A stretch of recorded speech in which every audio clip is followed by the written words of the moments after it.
Hello and welcome. This is the Midterm 2 take-home exam that uses R. This isn't the only thing we're going to be doing. I am going to be asking you to state any findings that you have from the graph. So for example, in that first question, there's other work to do besides R. In this video, I'll show you how to use R. So this first question, number 1, I have all the R code for you. So I'm going to triple click on the heating data. I'm going to copy that, and I'm going to take it to a text editor, in this case LibreOffice Writer. I'm going to paste it in just to see how it looks, if the PDF viewer changed it anyway. It looks fine to me. So now I'm going to go and I'm going to launch RStudio. RStudio is free and open sourced. It gives you just a tad more power than using R by itself. I'm going to paste that in. So that's the heating data. I'm going to press enter to load it. Nothing's happened except that data has been loaded into the variable location heating. I'm now going to go back to the PDF and I'm going to select the next command to make the bar plot. Once I've done that, I'm going to copy. I'm going to go back to the LibreOffice file and I'm going to paste that in. And it does look like the viewer for the PDF actually inserted some hard returns, so I'm going to delete those and put in spaces so that we have a single line of code. And I can tell that because when I triple click, it grabs all of it. I'm going to copy that into R. So here that is in R. And there's our graph. So now we need to export that. So I'm going to click on export. I'm just going to copy it to the clipboard. I'm going to copy that plot. And then I am going to go down here and paste it in. Now the next thing it asks us to do is to make a pie chart. So I'm going to copy that out of the PDF, take it to the text editor, and paste it in. And again, the PDF viewer inserted a hard return there, just the one. So now when I triple click, I get all of it. I'm going to now copy that into RStudio. So I don't have to reload the data, it's already got it. So I'm going to paste that in, press enter, and there's my pie chart. I'm going to click on export, I'm going to copy that to the clipboard, that's what it's going to copy. I'm going to copy that plot, go back to the text editor, put in a return or two, and paste that in. Okay, so I'm going to go back to the PDF file, and I see now some tables and some R code. I see some generic code. Let's do the example first. This is a different question, but just to make sure that we can do it. So I'm going to copy that rent data, and then I'm going to paste it into my text editor. I'll end up deleting all of this because this is not the question that we're interested in. This is just showing you how R does what it does. I'm going to now paste that into R, and then I'm going to go back to the PDF, and I'm going to get the histogram data. I'm going to copy that to the text file, put in a return or two. Looks like it put in a hard return inside of that command. I'm going to take that out and then copy and paste that into RStudio. And then press enter, and there is my histogram. So that's looking good. So now let's see what's going on with the question we're interested in. So it says that there is this table, so that's interesting. And here's the R code for 7 classes. Here's the generic code. Let's take a look at that. This is how you load data in R. So you give the variable a name. Rent was the example code for some data for rent that was taken out of our book. And then to create a histogram, everything bold you change. So in other words, if we want a histogram that uses the variable name income, which it looks like that's what this is called, then we would change that variable name to income. And then we have to choose a color. So it looks like we chose blue. This asks us for 7 classes. So notice that we have 7 classes there. And then title. So I just took these titles straight out of the text.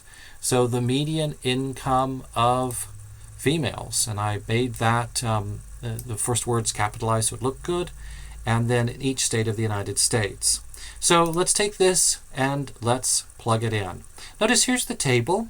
And then here it is as an R code. And don't forget to make it with 15 classes as well. So I'm going to copy this variable. I'm going to go to my text editor, and I'm going to delete the stuff we don't want.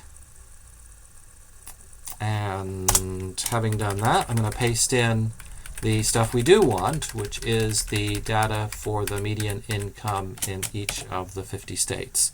Again, a lot of extra required returns, so let's delete those so that this becomes one line of code. I know that it is if when I triple click it, I can select everything. So now I'm going to copy, I'm going to take that into RStudio, I'm going to paste it in, press enter, so now it's loaded that data, it's in memory. And now I'm going to go back to the PDF, and we want the histogram, so here's the code to create the histogram. So I'm going to copy that, again back to the text editor, again a required return that we do not need, can't have, so we're going to take that out, and then copy it back into R, paste it in, press enter, and there's our first histogram. So let's export that to the clipboard. So I'm going to copy that, go back to our text editor, and plug it in. Now, we're also asked for a histogram with 15 classes as well. Now, notice that when we look at the generic code, to make a histogram, you tell it the variable, the colors you want, and then the number of breaks. So I'm going to change this to 15. Now, R is an exceedingly sophisticated application. It knows a lot of things that don't work, and it doesn't let you do them. In other words, if there's an issue, it will correct that issue. So we may not actually see what our book was calling classes. We may not see 15 classes, but if we put in 15 breaks, it will actually interpret that in a way that is considered more correct. So I'm going to copy the code with 7 breaks to our text file. I'm going to paste it in, and then I'm going to change that 7 to 15. I also have to get rid of that required return there. When I triple click, I get all of it. I'm going to copy that in, go back to R, and plug it in. I have to click in the console to make it active. Then I paste it in, press enter, and a very, very different looking graph appears. So I'm going to click on export. I'm going to copy that to the clipboard, and then I'm going to paste that in. So if you compare these two histograms, they look very different, at least to my eyes. So there's a lot of work to do here explaining those differences. And notice that once you're done with R, then perhaps the more important work begins of actually comparing the histograms and state any of the findings. Now, basically what this means is I want you to look through Chapter 2, and I want you to find anything that applies to these. For example, maybe they're bimodal, maybe they're symmetric, maybe they're skewed right, maybe they're skewed left, all that kind of stuff. Maybe there are some outliers. Just go through Chapter 2 or watch the video for it, and you can see how to speak in statistical vocabulary about these graphs. So that completes question number 2. Let's move on to question number 3. There's the generic code for a independent variable and a dependent variable, and then the code to make a plot. Below that is the actual data taken from our text for the value of the house and the rental income from those houses.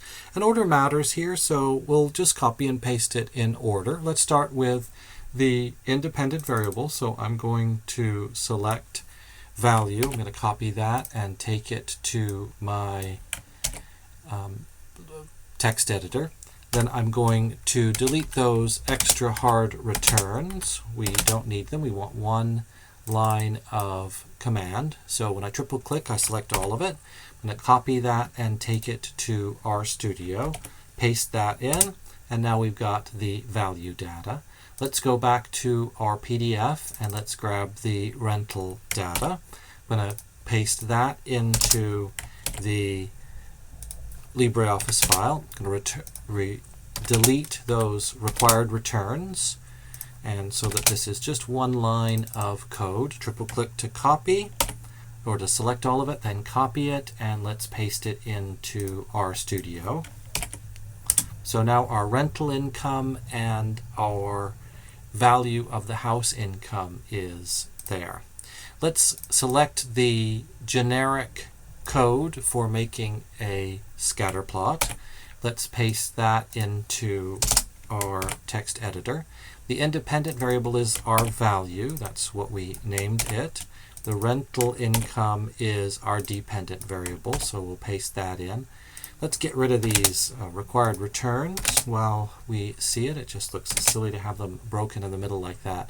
So we want a title for this, so let's read the question itself. The value of the house and the amount of rental income. Create relationship, that's probably good. Value of the house and the amount of rental income. So I'm going to select that. I'm going to go back to the text editor and I'm going to type that in. Let's get rid of that required return. Value of the house and the amount of rental income. Now an X label, X is our independent variable, so that's our value. So we could say the value of the house. That's probably good enough for our X label. And make sure you keep those quotes there and that they don't become smart quotes. Smart quotes won't work. So I've already converted that into just regular vertical quotes, so that shouldn't be a problem. Just make sure that your editor doesn't change them into smart quotes. Let's go back and I guess rental income in a year. So let's have that be the label for the y-axis. So, and let's capitalize rental and income in a year. Now we need a number above the maximum x value. So let's look at our x values. 81, 95, 121,000, 135,000, 200,000, 240,000. I see a 300,000 down here, but I see a 325,000, 174. So I think we're going to go with 325,000. So a value above that might be 350,000. So, or 330,000. Let's see how that works. 330,000, counting the correct number of zeros, of powers of 10 there. And now we need to look at the rental income because we need a number above the maximum y value. It's about 7,000, about 8,000, 12,000, 8,000, 13,000 and change. 13,000, certainly that's close to 13,000, but this was above it. 13,000, I think we'll need a number above 13,000. How about $13,500? And let's see if this code works. So I'm going to copy it and paste it into our studio. And it looks like it does. So there's the value of the house and the amount of rental income for that house. Notice that these had to stay in the correct order, and you can certainly see that as the value of the house increases, the amount of rental income in a year also increases. So that looks really good. I think that's perfect. So let's copy that to the clipboard. I'm going to copy that plot, and I'm going to paste it in below. Now before we leave this, remember that I want you not only to create a scatter plot, but to state if there's a relationship between the value of the house and the annual rental income. So you're going to do that in words, so just go down below your plot and type your conclusions. So again, that'll be based on what you read in Chapter 2. Okay, let's take a look at number 4. It has a very similar feel to it as number 3 did. When it's time to use the generic code, notice that we already have the two variables and all that data written out. So you'd copy and paste that in, and then you'd delete the extraneous required returns, paste those in, each one separately, of course. Then you'd get the generic code and you'd rename variable 1 dates. So variable 1 you'd paste over with the word dates. Variable 2 you'd paste over with the word CPI. You'd look at the Y data, so that's your second set of data, the CPI data, and you'd choose a number over the max. This is pretty much monotonically increasing. So something over 330 would be that. Give it a title by reading through the question itself, and you need a title for the graph itself, a title for the horizontal axis, and a title for the vertical axis. Let's go through and do a simple example. So we're going to load the data called time. So I'm going to go into the text editor and paste it just to make sure it looks okay. It looks fine. Now I'm going to go into R and paste it there. Press enter so that that time data is loaded. I'm then going to grab the weight data. I'm going to go into the text editor. This is going to be deleted, but it's good to see that it looks good before I paste it into R. I'm going to paste that into R, press enter, and then we look at the commands to make that plot. So I'm going to copy the example code in for making that plot, and I see that it's got a required return in it that it shouldn't have. And so I've deleted that. I'm going to select again, copy, and paste that into RStudio. And now I've got my plot. So hopefully exactly what you'd expect. So that just shows that the code works. Now it's up to you to take this generic plot code and put in dates and put in CPI for the two variables, look at the number over the max, and give it a title. Make sure you leave those quote marks. Those quote marks are key to making sure that R interprets that as a name. Now we also want a line, so let's go back into our RStudio file. Well, we've got all that data right there, and put a line through that so it's easier to see what's going on there. You can see the slope of the line much easier, decreasing a little bit over time. And also notice that you're also required to interpret this graph. So when you're making this, you're going to then go in and interpret it. So that's how I'm making sure that you've got the vocabulary from Chapter 2 down. So we don't need these. We're going to delete that. You'd plug in the correct code so that I can see the code that you used, the graph, and your conclusions for each of these. Notice that that last question is asking you to do exactly the same thing.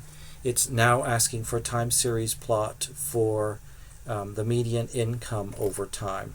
And it's really interesting to compare the consumer price index with the median income over pretty much the same period of time. And that concludes the discussion of using R to complete the take-home exam for midterm 2. Good luck and see you soon.